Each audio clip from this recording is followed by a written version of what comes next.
saya Francisca Trimartasari Ganggus dari kelas 1C Prodi Administrasi Bisnis. Hari ini saya akan membahas bab 6 dari buku Sosiologi Suatu Pengantar yang berjudul Lapisan Masyarakat atau Stratifikasi Sosial. Dalam bab ini terdapat 8 materi. Berikut penjelasannya. Materi pertama yaitu terjadinya lapisan masyarakat. Adanya sistem lapisan masyarakat dapat terjadi dengan sendirinya dalam proses perubahan masyarakat itu, tetapi ada pula yang dengan sengaja disusun untuk mengejar suatu tujuan yang sama.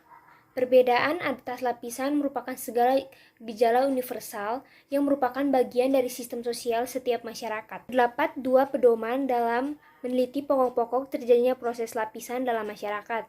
Yang pertama, pada sistem pertentangan yang ada dalam masyarakat, sistem demikian hanya mempunyai arti khusus bagi masyarakat tertentu. Yang kedua, sistem lapisan dapat dianalisis dalam beberapa arti. Yang pertama, distribusi hak-hak istimewa yang objektif, seperti misalnya penghasilan, kekayaan, keselamatan, kesehatan, atau laju kejahatan. Kedua yaitu sistem pertanggaan yang diciptakan oleh para warga masyarakat, seperti prestise dan penghargaan. Tiga, kriteria sistem pertentangan dapat berdasarkan kualitas pribadi, keanggotaan, kelompok kerabat tertentu, milik, wewenang, atau kekuasaan. Yang keempat, lambang-lambang kedudukan seperti tingkah laku hidup, cara berbaktian, perumahan, keanggotaan pada suatu organisasi, dan selanjutnya. Yang kelima, mudah sukarnya bertukar kedudukan. Yang keenam adalah solidaritas di antara individu atau kelompok sosial yang menduduki kedudukan yang sama dalam sistem sosial masyarakat, seperti pola-pola interaksi atau struktur klik, keanggotaan organisasi, perkawinan, dan sebagainya, atau kesamaan atau ketidaksamaan sistem kepercayaan, sikap, dan nilai-nilai, kesadaran akan kedudukan masing-masing, dan aktivitas sebagai organ kolektif. Materi kedua tentang sifat sistem lapisan masyarakat.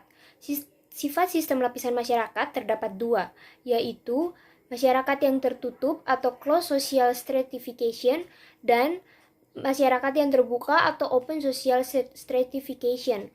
Yang bersifat tertutup tidak memungkinkan pindahnya seseorang dari satu lapisan ke lapisan yang lain, baik gerak pindahnya ke atas atau ke bawah.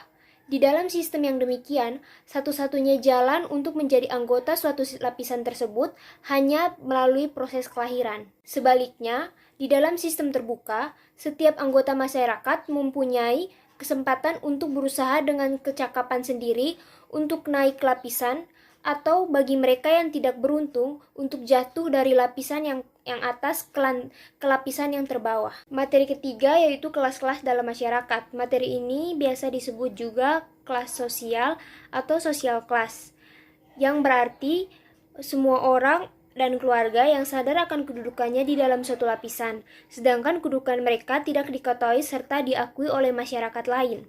Para ahli juga banyak mendefinisikan tentang kelas sosial ini, seperti Kurt B. Meyer, istilah kelas yang hanya dipergunakan untuk lapisan yang bersandar atas unsur-unsur ekonomis, sedangkan lapisan yang berdasarkan atas kehormatan kemasyarakatan dinamakan kelompok kedudukan atau status group.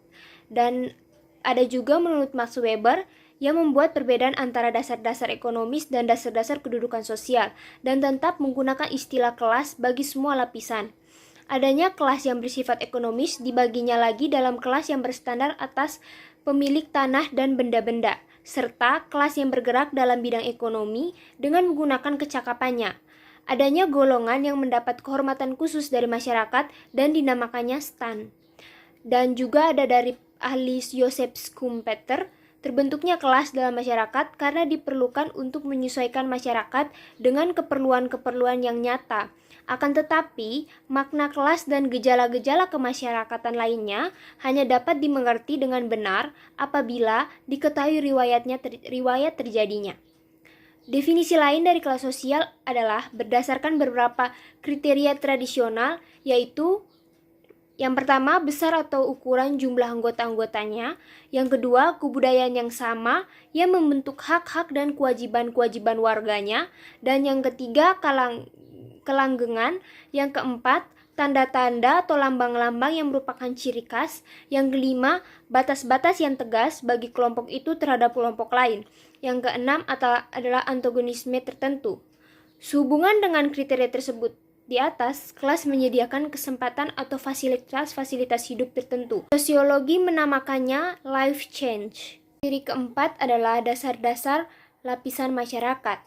Ukuran-ukuran yang biasa dipakai untuk menggolongkan anggota masyarakat ke dalam lapisan ada 4, yaitu ukuran kekayaan atau material, yang kedua ukuran kekuasaan, yang ketiga ukuran kehormatan, dan yang keempat adalah ukuran ilmu pengetahuan. Namun, ukuran di atas tidaklah bersifat limitif, karena masih ada ukuran-ukuran lain yang dapat digunakan. Akan tetapi, ukuran di atas amat menentukan sebagian dasar timbulnya sistem lapisan dalam masyarakat tertentu. Materi kelima adalah unsur-unsur lapisan masyarakat. Unsur-unsur baku dalam sistem lapisan masyarakat ada 2, yaitu kedudukan atau status. Kedudukan merupakan tempat seseorang dalam suatu pola tertentu, dan seseorang dapat memiliki beberapa kedudukan. 3 jenis kedudukan yang dikembangkan dalam masyarakat. Yang pertama ada ascribed status. Ascribed status adalah kedudukan seseorang dalam masyarakat tanpa memperhatikan perbedaan-perbedaan rohania dan kemampuannya. Kedudukan tersebut diperoleh karena kelahirannya. Dan yang kedua adalah achieved status. Kedudukan yang dicapai oleh seseorang dengan usaha-usaha yang disengaja. Kedudukan ini tidak diperoleh atas dasar kelahiran, tetapi bersifat terbuka bagi siapa saja, tergantung dari kemampuan masing-masing orang dalam mengejar serta mencapai tujuan-tujuannya. Dan yang ketiga adalah assigned status, yang merupakan kedudukan yang diberikan. Assigned status tersebut sering mempunyai hubungan erat dengan achieved status, dalam arti bahwa suatu kelompok atau golongan memberikan kedudukan yang lebih kepada seseorang yang berjasa, yang telah memperjuangkan sesuatu untuk memenuhi kebutuhan dan kepentingan masyarakat. Unsur baku yang kedua yang terdapat dalam lapisan sosial yaitu peranan atau role. Peranan merupakan aspek dinamis dari kedudukan, yaitu seseorang yang melaksanakan hak-hak dan kewajibannya. Suatu peranan mencakup paling sedikit 3 hal berikut ini, yaitu 1. Peranan meliputi norma-norma yang dihubungkan dengan posisi atau tempat seseorang dalam masyarakat. Yang kedua, peranan merupakan suatu konsep perihal apa yang dapat dilakukan oleh individu dalam masyarakat sebagai organisasi. Yang ketiga yaitu peranan juga dapat dikatakan sebagai perilaku individu yang penting bagi struktur sosial. Berikutnya yaitu tentang lapisan yang sengaja disusun. Chester V. Bernard membatasi diri pada uraian tentang sistem pembagian kedudukan dalam organisasi formal yang di dalam masyarakat merupakan bagian-bagian yang khusus. Akan tetapi, dikatakan olehnya bahwa faktor-faktor yang terdapat di dalam organisasi-organisasi itu selalu mempunyai hubungan timbal balik dengan keadaan di dalam masyarakat luas, di mana organisasi itu berada. Menurut Bernard, sistem pembagian kedudukan pada pokoknya diperlukan secara mutlak agar organisasi dapat bergegas secara teratur untuk mencapai tujuan yang diinginkan oleh penciptanya. Sistem kedudukan dalam organisasi formal timbul karena perbedaan-perbedaan kebutuhan, kepentingan dan kemampuan individu yang mencakup hal-hal sebagai berikut. Pertama, perbedaan kemampuan individu. Yang kedua, perbedaan-perbedaan yang menyangkut kesukaran-kesukaran untuk melakukan bermacam-macam jenis pekerjaan. Dan yang ketiga, perbedaan kepentingan masing-masing jenis pekerjaan. Keempat, keinginan pada kedudukannya yang formal sebagai alat sosial atau alat organisasi. Dan yang kelima adalah kebutuhan akan perlindungan bagi seseorang. Materi berikutnya adalah mobilitas sosial atau social mobility. Gerak sosial adalah gerak dalam struktur sosial, yaitu pola-pola tertentu yang mengatur organisasi suatu kelompok sosial. Struktur sosial mencakup sifat-sifat hubungan antara individu dalam kelompok itu dan hubungan antara individu dan kelompoknya.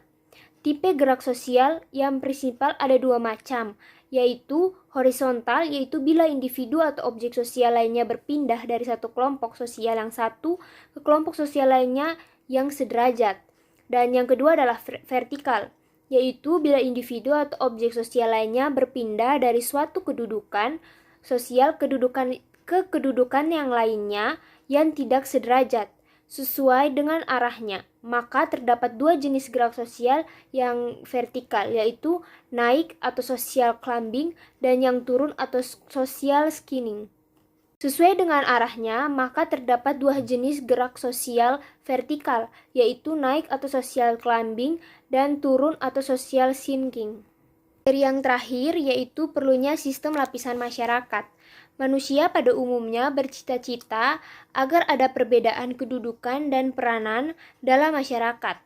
Setiap masyarakat harus menempatkan individu pada tempat tertentu dalam struktur sosial dan mendorong mereka untuk melaksanakan kewajiban sebagai akibat penempatan tersebut. Dengan demikian, masyarakat menghadapi dua persoalan, yaitu menempatkan individu tersebut dan mendorong agar mereka melaksanakan kewajibannya. Dengan demikian, maka mau tidak mau ada sistem lapisan masyarakat, karena gejala tersebut sekaligus memecahkan persoalan yang dihadapi masyarakat, yaitu menempatkan individu dalam tempat-tempat yang tersedia dalam struktur sosial dan mendorongnya agar melaksanakan kewajiban yang sesuai dengan kedudukan serta peranannya. Sekian penjelasan saya mengenai lapisan masyarakat. Jika ada salah kata atau salah penyebutan, saya mohon maaf.